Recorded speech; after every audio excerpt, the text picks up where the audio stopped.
Janabheri news కి స్వాగతం. ముందుగా హెడ్లైన్స్ చూద్దాం. మస్క్ క్షమాపణను అంగీకరించిన ట్రంప్, వివాదానికి ముగింపు.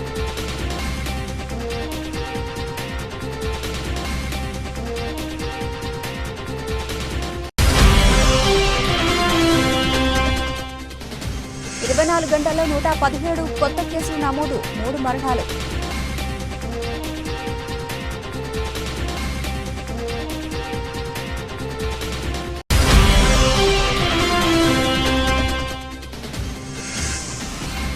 నా భర్తను నేనే చంపా, పోలీసుల వద్ద ఒప్పుకున్న సోనం.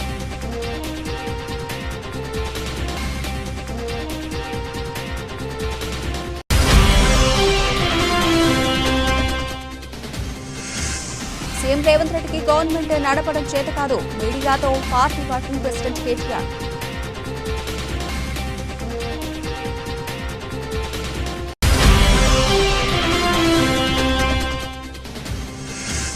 కేటీఆర్ కు మరో అరుదైన ఆహ్వానం, ఆక్స్ఫర్డ్ నుంచి ఆ ఫోరంలో ప్రసంగించాలని పిలుపు.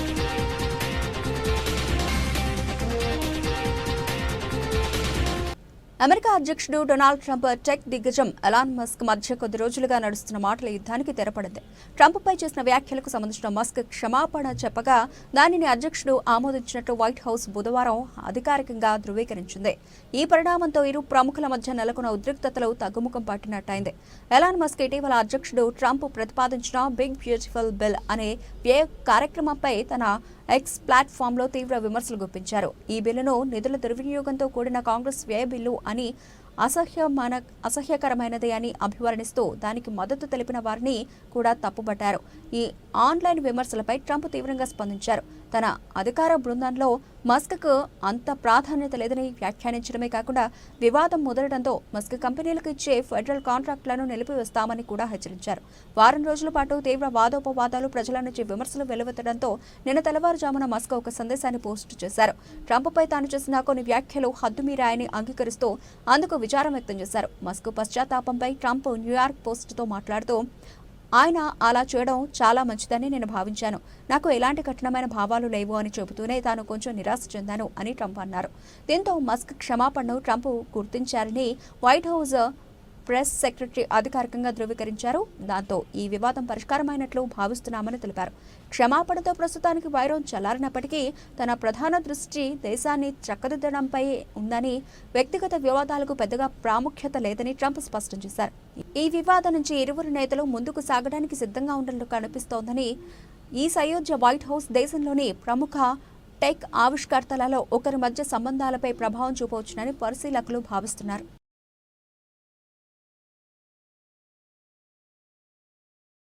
దేశంలో కరోనా వైరస్ వ్యాప్తి కొనసాగుతోంది. గత 24 గంటల్లో 117 మందికి పాజిటివ్గా తేలింది. దీంతో దేశంలో క్రియాశీల కేసుల సంఖ్య 7,154కి ఎగబాకింది.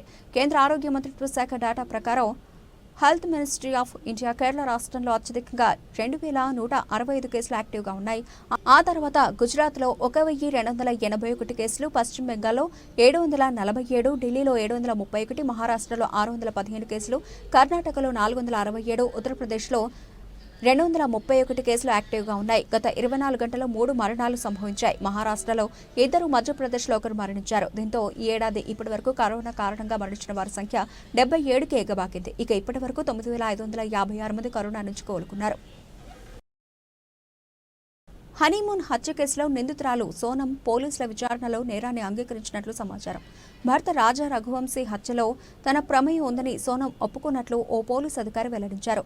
షిల్లాంగ్లో ట్రెక్కింగ్కు వెళ్లినప్పుడు సోనం పథకం ప్రకారమే వెనుకబడిపోయిందని, రాజా రఘువంశీ కోసం కొండపైకి అప్పటికి కాపు కాసి ఉన్న మిగతా 3 నిందితులు అతని కత్తితో పొడిచి చంపేశారని వివరించారు.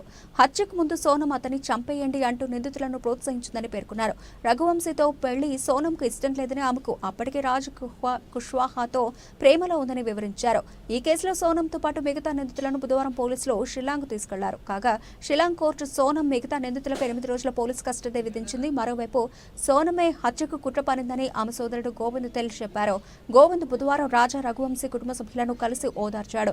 న్యాయ పోరాటంలో వారికి అండగా ఉంటానన్నాడు. సోనంకు రాజా రఘువంశీతో పెళ్లి ఇష్టం లేదని, రాజ్ కుష్వాహాను పెళ్లి చేసుకుంటానని ఆమె ముందే తన తల్లితో చెప్పిందని, అందుకు తల్లి ఒప్పుకోలేదని రాజా రఘువంశీ సోదరుడు విపిన్ ఆరోపించాడు. అప్పుడే సోనం ఇష్టం లేని పెళ్లి చేస్తే ఏం జరుగుతుందో చూడు అంటూ తల్లిని హెచ్చరించిందన్నారు.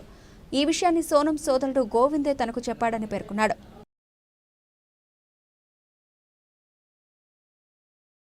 బీఆర్ఎస్ అధినేత మాజీ ముఖ్యమంత్రి కె చంద్రశేఖరరావుపై బీజేపీ కాంగ్రెస్ కలిపి కుట్రలు పన్నుతున్నాయని పార్టీ వర్కింగ్ ప్రెసిడెంట్ కె తారక రామారావు విమర్శించారు. ప్రపంచంలోనే అతిపెద్ద ఎత్తిపోతల పథకమైన కాళేశ్వరాన్ని వేరే దేశంలో కడితే కేసీఆర్తో పాటు ఆ ప్రాజెక్టు చరిత్రలో శాశ్వతంగా నిలిచిపోయేవని చెప్పారు. కానీ మన దేశంలో మాత్రం బీజేపీ కాంగ్రెస్ పార్టీల కుసంస్కారం, కుట్రపూరిత రాజకీయాల్లో ప్రాజెక్టు పావుగా మారడమే విషాదకరమని ఆవేదన వ్యక్తం చేశారు. కాళేశ్వరం అంటే అనేక బ్యారేజీలు, రిజర్వాయర్లు, పంప్ హౌస్లు, వేల కిలోమీటర్ల గ్రావిటీ కెనాల్స్ అని ఇందులోని ఒక్క మేడిగడ్డ బ్యారేజ్లో 85 పిల్లర్లలో 2 పిల్లర్లు డ్యామేజ్ అయితే ఇంత హంగామా చేస్తున్నారని మండిపడ్డారు. కక్ష సాధింపు, రాజకీయ వేధింపులు తప్ప ఇందులో ఏమీ లేదని కమిషన్ విచారణలో నిజానిజాలు బయటకు వస్తాయని ధీమా వ్యక్తం చేశారు. కేసీఆర్ తెలంగాణ చరిత్ర అని ఆయనను పిలిచి ఇరిగేషన్ గురించి మాట్లాడమంటే హనుమంతుడి ముందు కుప్పిగంతులు వేయడమేనని ఎద్దేవా చేశారు. రేవంత్ రెడ్డి లాంటి వ్యక్తికి 100 జన్మలు ఎత్తిన కేసీఆర్ గొప్పతనం అర్థం కాదని విమర్శించారు. రేవంత్ రెడ్డికి ప్రభుత్వాన్ని నడపడం చేత కావడం లేదని విమర్శించారు. కాళేశ్వరం కమిషన్ విచారణకు బుధవారం కేసీఆర్ హాజరైన నేపథ్యంలో బీఆర్కే భవన్ ఎదుట కేటీఆర్ మీడియాతో మాట్లాడుతూ కాళేశ్వరం అంటే 3 బరాజ్లు, 15 రిజర్వాయర్లు, 19 సబ్స్టేషన్లు, 21 పంప్ హౌస్లు, 203 కిలోమీటర్ల సొరంగాలు, 1531 కిలోమీటర్ల గ్రావిటీ కెనాల్స్, 98 కిలోమీటర్ల ప్రెషర్ మైన్స్, 141 టీఎంసీల స్టోరేజ్ కెపాసిటీ, 530 మీటర్ల ఎత్తుకు లిఫ్ట్లు, 240 టీఎంసీల నీటి వినియోగం అని వివరించారు. ఇందులో ఒకటి మేడిగడ్డ బ్యారేజీ అని, అందులోని 85 పిల్లర్లలో 2 పిల్లర్లకు డ్యామేజ్ జరిగిందని చెప్పారు. మేడిగడ్డ బ్యారేజీలో 2 పిల్లర్లు కుంగడం వెనుక కూడా కాంగ్రెస్ కుట్ర ఉన్నట్లుగా తమకు అనుమానం ఉన్నదని ఆరోపించారు. రేవంత్ రెడ్డి వాళ్ళ మామ దగ్గర కూర్చుంటే మంచిది. పిల్లనిచ్చిన మామ దగ్గర రేవంత్ రెడ్డి 5 నిమిషాలు కూర్చొని బుద్ధి జ్ఞానం తెచ్చుకుంటే మంచిది. సూదిని పద్మారెడ్డి గారు, గీత గారి తండ్రి వారు చెప్పినారు, కాళేశ్వరం 1,00,000 కోట్లు మునిగిందంటే అది తప్పది, అలవాటు అయిపోయింది. 1,00,000 కోట్లు కుంభకోణం అనే కాడికి వచ్చారు. 1,00,000 కోట్ల ప్రాజెక్టు 94,000 కోట్లు ఖర్చు అయితే 1,00,000 కోట్ల కుంభకోణం ఎట్లయితుంది? 94,000 కోట్లు ఖర్చు అయితే 1,00,000 కోట్ల కుంభకోణం ఎట్లయితుంది? ఇవన్నీ కూడా వాస్తవాలకు విరుద్ధంగా కలగాపులగంగా చేసి మాట్లాడుతుంటారు. 94,000 కోట్ల ఖర్చైన ప్రాజెక్టులో 1,00,000 కోట్ల అవినీతి అనేది ఒక తెలివి తక్కువ అంటున్నాడు. మరి ఆ తెలివి తక్కువ ఆయన అల్లుడు, మా కర్మగాలి. ఆ తెలివి తక్కువ ఇలా రాష్ట్రానికి ముఖ్యమంత్రి. కాబట్టి మేమనేది ఏంటంటే రేవంత్ రెడ్డి గారు ముందు పోయి వాళ్ళ మామగారి దగ్గర కూర్చొని. హుస్నాబాద్ నియోజకవర్గం రేగొండ గ్రామంలో గతంలో మూతబడిన ప్రభుత్వ ప్రాథమికోన్నత పాఠశాల తిరిగి పునఃప్రారంభించిన మంత్రి పొన్నం ప్రభాకర్. వేసవి సెలవుల అనంతరం తిరిగి పాఠశాలలు పునఃప్రారంభం కావడంతో మొదటి రోజు పాఠశాలలకు వచ్చిన విద్యార్థులకు పూలు చల్లి ఆశీర్వదించిన మంత్రి పొన్నం ప్రభాకర్ పాఠశాల పునఃప్రారంభం సందర్భంగా ఉపాధ్యాయులకు, విద్యార్థులకు శుభాకాంక్షలు తెలిపారు. విద్యార్థులకు ఉచిత యూనిఫామ్, పుస్తకాలు, బ్యాగులు అందజేశారు. ఏ గ్రామంలో అయినా ప్రభుత్వ పాఠశాలలో ఇబ్బందులు ఉంటాయి. ఆ గ్రామ పెద్ద మనుషులు ప్రైవేటు స్కూలు బస్సులో ఆ గ్రామానికి రాకుండా ఆ ఊరు పిల్లలు ప్రభుత్వ పాఠశాలలోనే చదివించాలి. అందుకు గ్రామస్తులు కృషి చేయాలని పేర్కొన్నారు. చెప్పినట్టుగా బయట నేను స్కూళ్ళను క్రిటిసైజ్ చేయాలి, కానీ మీరందరూ చాలా ఉన్నతమైన చదువులు చదివి పరీక్షలు పాస్ అయి పోటీ పరీక్షలు పాస్ అయి ఉద్యోగం సంపాదించుకున్నారు.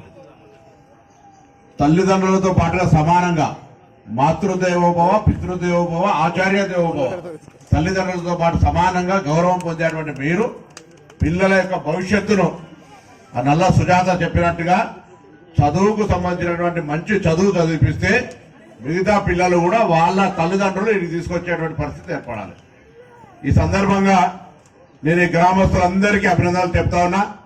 4 సంవత్సరాలుగా మూతపడ్డ పాఠశాలను మళ్ళీ చొరవ తీసుకొని ఇలా ఎవరు పుణ్యాత్ముడు చొరవ తీసుకున్నారో ముందు మాట అతనికి నా హృదయపూర్వకంగా ధన్యవాదాలు, అభినందనలు తెలియజేస్తా ఉన్నా.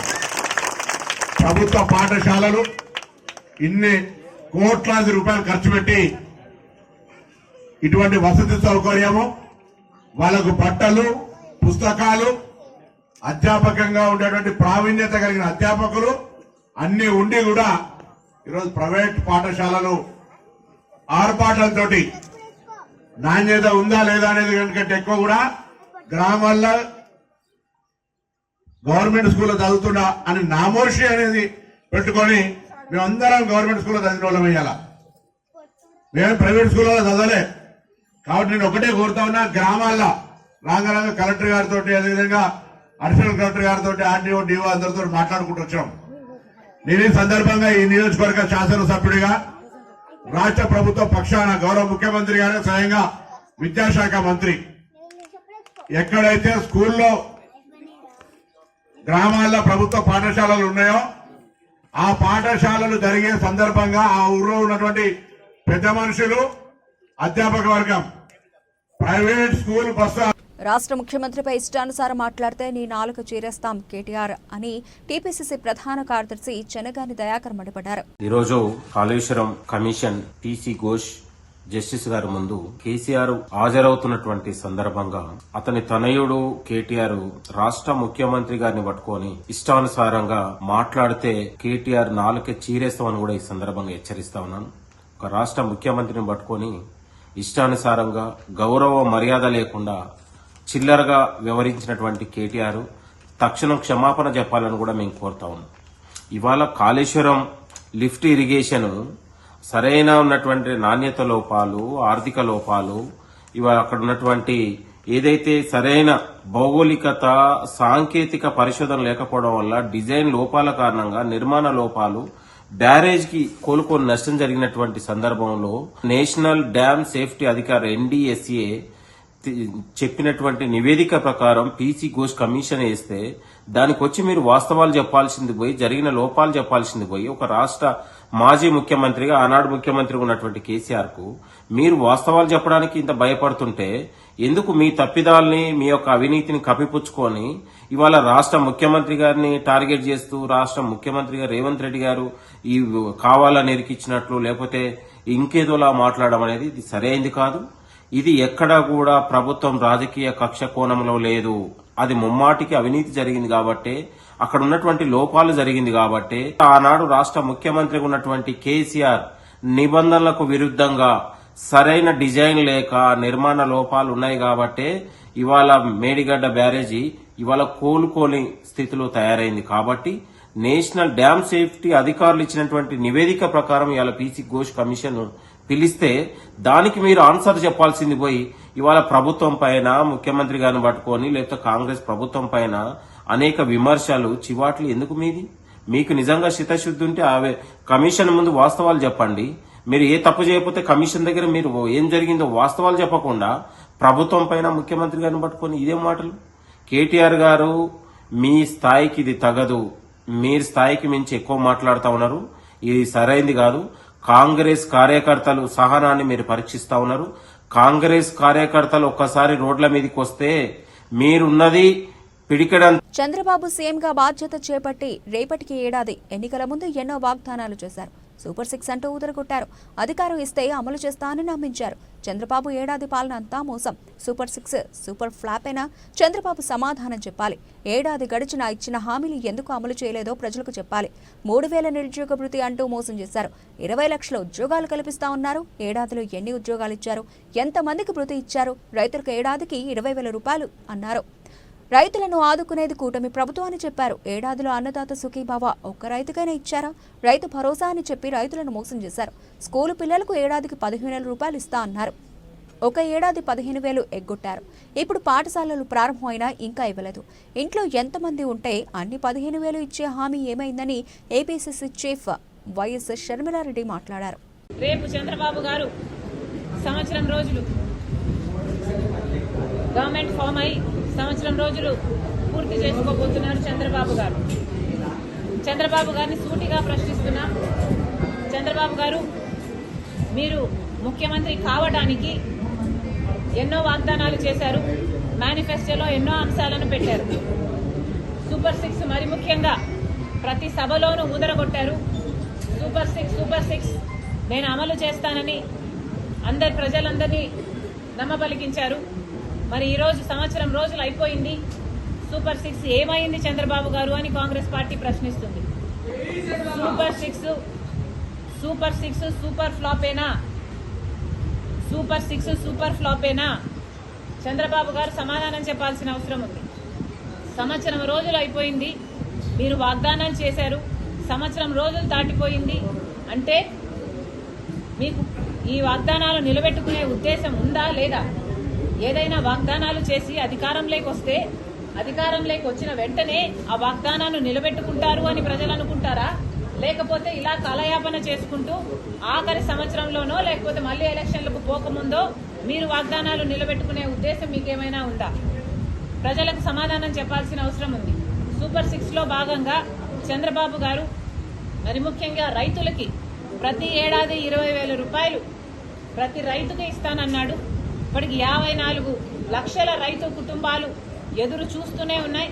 ఇంతవరకు రైతులకు ఇచ్చింది లేదు చంద్రబాబు గారు. రైతులను మోసమే చేశారు సంవత్సర కాలం పాటు రైతు భరోసా పథకం కింద. అంతేకాదు తల్లికి వందనం అనే పథకం ప్రతి బిడ్డకు 15,000 రూపాయలు ఇస్తానన్నాడు చంద్రబాబు గారు. ఎంతమంది బిడ్డలుంటే అంతమందికి ఇస్తానన్నాడు చంద్రబాబు గారు. ఒకరుంటే ఒకరికి, ఇద్దరుంటే ఇద్దరికి, ముగ్గురుంటే ముగ్గురికి, నలుగురుంటే ఏకంగా 60,000 రూపాయలు ఇస్తానన్నాడు చంద్రబాబు గారు. ఇది నేను చెప్తున్న మాట కాదు, చంద్రబాబు గారు ఎన్నికల సమయంలో ఆయన మాట్లాడిన మాటలు ఇవి. రాష్ట్ర దేశ ప్రగతిలో కీలక పాత్ర పోషిస్తున్న 51,868 మంది విద్యుత్ ఉద్యోగులకు ₹1,00,00,000 ప్రమాద బీమా పథకం రాష్ట్ర చరిత్రలో చిరస్థాయిగా నిలిచే కార్యక్రమమని డిప్యూటీ సీఎం మల్లు భట్టి విక్రమార్క అన్నారు. మంగళవారం హైదరాబాద్లోని ప్రజాభవన్లో విద్యుత్ ఉద్యోగులకు ₹1,00,00,000 ప్రమాద బీమాపై బ్యాంకర్లతో ఒప్పందం చేసుకున్నారు. అనంతరం ఏర్పాటు చేసిన సభలో భట్టి ప్రసంగించారు. రాష్ట్ర ప్రజల కోసం పనిచేసే ప్రధాన సంస్థల్లో ఒకటైన విద్యుత్ సంస్థ సిబ్బంది కుటుంబాల కోసం ప్రమాద బీమా పథకం తీసుకురావడం వ్యక్తిగతంగా తనకు తృప్తినిచ్చిందని తెలిపారు. విద్యుత్ శాఖ ఉద్యోగులు ప్రాణాలు అడ్డుపెట్టి విధులు నిర్వహిస్తారని కొనియాడారు. రాష్ట్ర జీడీపీ పెరుగుదలకు ఈ శాఖ ఇంధనంగా ఉపయోగపడుతున్నదన్నారు. ఉద్యోగుల హోదాలు వేరైనా వారి కుటుంబాల విషయంలో మాత్రం ఒకే రకమైన అనుబంధం, బాధ్యత ఉంటాయని గుర్తు చేశారు. ఇంటి పెద్దకు ఏదైనా ప్రమాదం జరిగితే ఆయా కుటుంబాలు తలకిందులవుతాయని, అలాంటి పరిస్థితి రావద్దని ఆకాంక్షించారు. అనుకోకుండా ఏదైనా ప్రమాదం జరిగితే ఆ కుటుంబాలను ఆదుకునేందుకు ఈ ప్రమాద బీమా పథకానికి శ్రీకారం చుట్టామని డిప్యూటీ సీఎం వివరించారు. Me as Deputy Chief Minister looking after Finance Ministry, I see the impact of your profession daily. Chartered accountants are not just crunching numbers, they are the architects of trust in financial systems. You ensure compliance, uphold standards, and bring clarity to complexity. In governments, in corporates, in startups, you are everywhere. And let me assure you, we notice. We rely on your fraternity for professional advice, for fiscal audits, for shaping economic planning in Telangana. We are deeply committed to financial prudence, but we also aspire to be a future-ready state, and for that, we need future-ready CEs. Consistency will take you further than intensity. Focused effort each day will outpace bursts of panic just before exams. And remember, this is a marathon with an invisible finish line, because even after you pass, the learning does not stop. But that's the beauty of it. You all grow, and not just into professionals, but into problem solvers, leaders, and nation builders. So keep going. Your CA prefix is not just a title. It is a promise to yourselves, your clients, and your country, and in our country. As the tools of your profession evolve, AI, artificial intelligence, blockchain, data analytics, don't let the core values erode. Technology can assist, but only ethics can guide. Stay anchored in integrity. BRS working president KTR కు మరో అరుదైన ఆహ్వానం అందింది. Oxford India forum 2025లో ప్రసంగించేందుకు రావాలని ఆహ్వానించారు. ఈ forum June 20-21 తేదీల్లో యూకేలోని Oxford యూనివర్సిటీలో జరగనుంది. భారత అభివృద్ధికి ఫ్రంటియర్ టెక్నాలజీస్ అనే థీమ్పై ఈ ఏడాది ఫోరం దృష్టి సారించింది. భారత్లో సాంకేతికత, ఇన్నోవేషన్, సస్టైనబిలిటీని కలగలిపి ముందుకెళ్లే అంశాలపై ఈ ఫోరంలో చర్చ జరగనుంది. ఈ నేపథ్యంలో తన విలువైన అభిప్రాయాలను తెలియజేసేందుకు రావాలని కేటీఆర్కు ఫోరం వ్యవస్థాపకుడు చైర్పర్సన్ సిద్ధార్థ సేథి ఆహ్వాన లేఖ పంపించారు. భారతదేశ అభివృద్ధికి మీరు చూపించిన మార్గదర్శకత, టెక్నాలజీ ఆధారిత పాలన, పెట్టుబడుల వృద్ధికి మీరు తీసుకున్న చర్యలు అంతర్జాతీయ వేదికపై యువతకు ప్రేరణ కలిగిస్తాయి అని ఆయన లేఖలో పేర్కొన్నారు. ప్రతిష్టాత్మకంగా నిర్వహించనున్న ఈ ఆక్స్ఫర్డ్ ఇండియా ఫోరంలో భారత అభివృద్ధికి అత్యాధునిక సాంకేతికతలు అనే ప్రధాన అంశంపై చర్చ జరగనుంది. ఈ సందర్భంగా తెలంగాణ రాష్ట్రంలో అంతర్జాతీయ పెట్టుబడులను ఆకర్షించేందుకు తీసుకున్న చర్యలు, అభివృద్ధి దిశగా అమలు చేసిన పారిశ్రామిక విధానాలు, ప్రజా సేవలను మెరుగుపరచడంలో సాంకేతిక వినియోగం వంటి అంశాలపై ఆయన ప్రసంగించారు. విదేశీ విద్య నేర్పిన సంస్కారం ఇదేనా కేటీఆర్ అని ఆర్యవైశ్య కార్పొరేషన్ చైర్పర్సన్ కల్వ సుజాత మండిపడ్డారు. కేటీఆర్ కి దినాలు దగ్గబడ్డట్టున్నాయి. వాళ్ళ ఆయన పోయి విచారణకు పోతే ఈయనకు వచ్చిన ఆవేదన, బాధ, ఆక్రోశము, కోపము, ఏడుపు ఇవన్నిటితో కలగూడి రేవంత్ రెడ్డి గారి మీద, మా ప్రభుత్వం మీద ఇష్టం వచ్చినట్లు అవాక్కులు చవాక్కులు మాట్లాడుతున్న కేటీఆర్ కి ఒకటి నేను ఈ వేదిక ద్వారా హెచ్చరిస్తున్నా. నువ్వు రేవంత్ రెడ్డి గారిని చిల్లరగాడు, మా నెత్తిలో ఎండికలు, మా నాన్న నెత్తిలో ఎండికలు బీకోలేడు అని అంటే మీ నాయన నెత్తిలో ఎండికలు ఉన్నాయా అది ఫస్ట్ చూసుకో.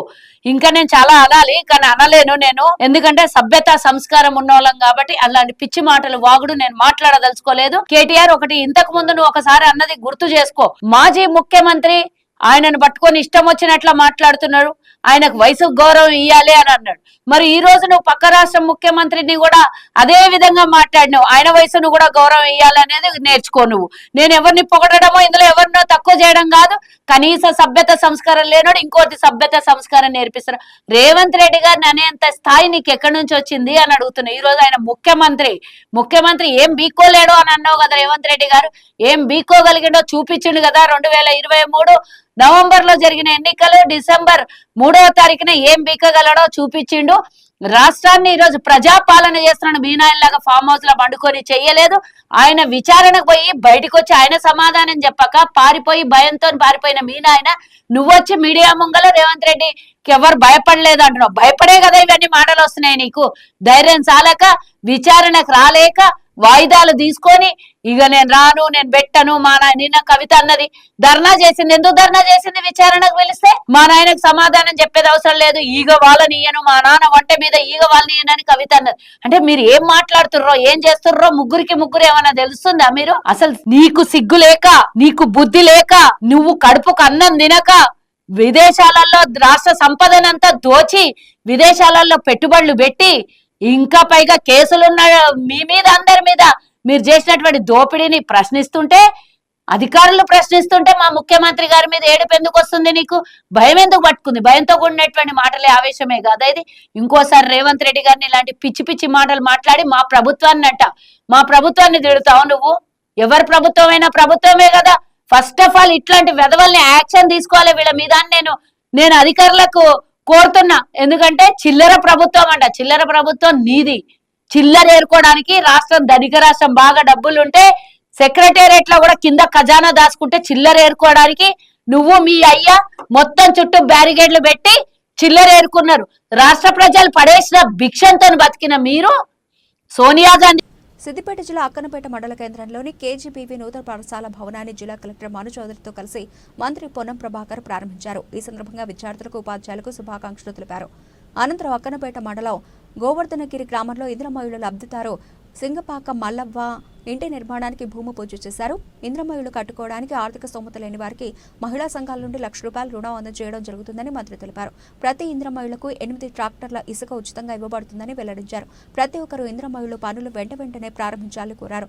ప్రభుత్వం ఇళ్లు లేని పేదలకు ఇంద్రమయులు ఇస్తుందని, గ్రామంలో ఉన్న పెద్దలు ఇంద్రమయులు నిర్మించుకునే వారికి సహకరించాలన్నారు. ఇప్పటికే నియోజకవర్గానికి 3,500 ఇంద్రమయులు వచ్చాయని, 2 నెలల్లో మరో 3,500 ఇంద్రమయులు వస్తాయన్నారు. 3,500 ఇళ్ల చొప్పున శాంక్షన్లు ఇచ్చింది. అదేవిధంగా వారు కట్టుకోవడానికి ఆర్థిక స్తోమత లేని వాళ్లకు మహిళా సంఘాల ద్వారా ₹1,00,000 అడ్వాన్స్ ఇచ్చి మళ్ళీ నిర్మాణం తర్వాత తీసుకుంటా ఉన్నారు. అదేవిధంగా ప్రతి ఇందిరమ్మ ఇల్లుకు 8 ట్రాక్టర్ల ఉసుకను ఉచితంగా ఇచ్చే కార్యక్రమం తీసుకుంటా ఉన్నారు. కాబట్టి ప్రతి ఒక్కరూ ఇందిరమ్మ ఇళ్లను వెంటనే పనులు స్టార్ట్ చేసి నిర్మించుకోవాల్సిందే సందర్భంగా కోరుతాను. ప్రభుత్వం ఇందిరమ్మ ఇండ్లను ఒక ప్రతిష్టాత్మకంగా తీసుకొని వాళ్ళందరికీ ఇల్లు లేని వాళ్ళందరికీ ఇల్లు కట్టించే కార్యక్రమం చేస్తున్న ఈ సందర్భంలో గ్రామాల్లో ఉన్నటువంటి అన్ని రకాల ప్రజాప్రతినిధులు ఆ గ్రామాల్లో ఉన్నటువంటి ఇందిరమ్మ ఇళ్ల నిర్మాణానికి సహకరించాలి. ఇందిరమ్మ ఇళ్ల నిర్మాణంకు అధికారుల యొక్క పాత్ర కూడా చాలా అవసరం కాబట్టి ఇల్లు కట్టించుడు పెళ్లి చేసి చూడనట్టుగా ఇళ్లకు సంబంధించిన విషయం లోపల ప్రతి ఒక్కరూ తమ వంతు సహకారాలు అందించాలని కోరుతాను. లబ్ధిదారులందరూ కూడా శుభాకాంక్షలు. తప్పకుండా 10 ఏళ్లల్లా డబుల్ బెడ్రూమ్ కొరకు ఎదురు చూసినారు. ఉదాహరణకు ఉస్మానాబాద్ నియోజకవర్గం తీసుకుంటే 400 ఇల్లు మాత్రమే మొత్తం 10 ఏళ్లల్లా. సో ఇప్పుడు నియోజకవర్గంలో 3500 ఈ సంవత్సరానికి వచ్చినాయి. మళ్ళీ నెక్స్ట్ 2 నెలల్లో మళ్ళీ నెక్స్ట్ ఇయర్ కూడా 3500 వస్తాయి. ఈ విధంగా ప్రతి ఒక్కరికి ఇల్లు లేని వాళ్ళకి ఇల్లు ఇవ్వాలనేటువంటి ఇందిరమ్మ పాలనలో ఈ కార్యక్రమాన్ని ప్రతి ఒక్కరు ఉపయోగించుకోవాలని సందర్భంగా కోరుతా ఉన్నాం. ముత్తడి ధరలు కొనుగోలుదారులకు షాక్ ఇచ్చాయి. ప్రపంచ మార్కెట్ల డిమాండ్ నేపథ్యంలో దేశ రాజధాని ఢిల్లీ నగరంలో పసిడి ధర భారీగా పెరిగింది.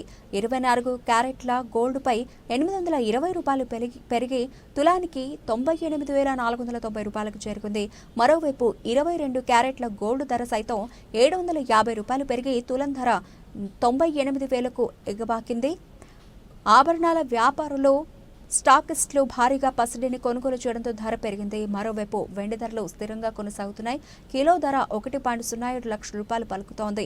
ఆల్ ఇండియా సరాఫా అసోసియేషన్ ధృవీకరించింది. అంతర్జాతీయ మార్కెట్లో స్పాట్ గోల్డ్ ఔన్స్కు $12.09 పెరిగి $3,334.69 ఎగిసింది.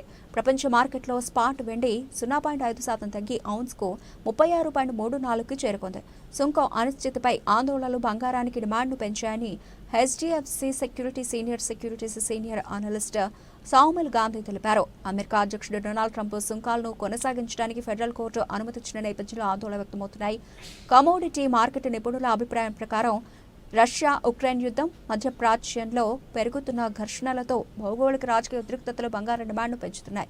మార్కెట్లో నిపుణుల దృష్టి రాబోయే యుఎస్ వినియోగదారుల ధరల సూచిక డాటాపై ఉందని Kotak సెక్యూరిటీస్లోని commodity research AVP Kainat చైన్వాల్ పేర్కొన్నారు.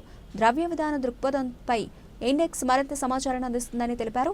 ఇక హైదరాబాద్లో ధరలను పరిశీలిస్తే 22 క్యారెట్ల గోల్డ్ 90,200 రూపాయలు ఉండగా 24 క్యారెట్ల పసిడి 98,400 రూపాయలు పలుకుతోంది. ఇక వెండి కిలోకు 1.19 లక్షల రూపాయలుగా ఉంది. శంషాబాద్ హీరో నిఖిల్ నటిస్తున్న the India house cinema shooting లో ఘోర ప్రమాదం చోటు చేసుకుంది. సముద్రపు సీన్ కోసం ప్రత్యేకంగా ఏర్పాటు చేసిన భారీ వాటర్ ట్యాంకర్లు ఊహించని విధంగా పగిలిపోయాయి. ఈ కారణంతో షూటింగ్ లొకేషన్ మొత్తం ఒక్కసారిగా నీటితో ముంచెత్తిపోయింది. ఈ ప్రమాదంలో ఒక అసిస్టెంట్ కెమెరామెన్ కు తీవ్ర గాయాలు కాగా ఇతర సిబ్బంది కూడా స్వల్పంగా గాయపడ్డారని సమాచారం. ప్రమాదం శంషాబాద్ ప్రాంతంలో చోటు చేసుకుంది. పరికరాలు, కెమెరా సెట్స్ కి భారీ నష్టం జరిగినట్లు తెలిసింది. ప్రస్తుతం బాధితుడిని ఆసుపత్రికి తరలించి చికిత్స అందిస్తున్నారు. బులెటిన్ ముగించే ముందు హెడ్లైన్స్ మరోసారి.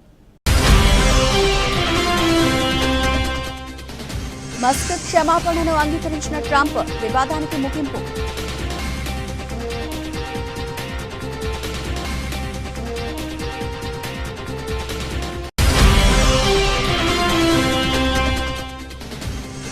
గంటల్లో 117 కొత్త కేసులు నమోదు, 3 మరణాలు.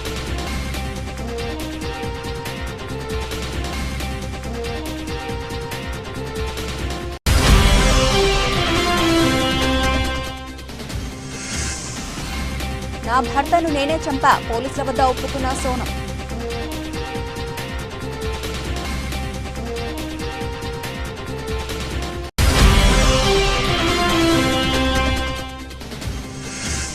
సీఎం రేవంత్ రెడ్డికి గవర్నమెంట్ నడపడం చేత కాదు, మీడియాతో పార్టీ వర్కింగ్ ప్రెసిడెంట్ కేటీఆర్.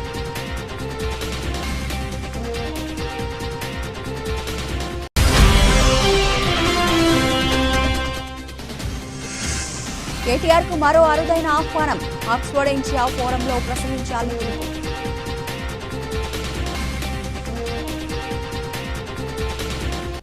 ఇవి ఇప్పటివరకు కనబలిసిన అప్డేట్స్. మరిన్ని అప్డేట్స్ తో మళ్ళీ కలుద్దాం. అంతవరకు సెలవు, నమస్తే.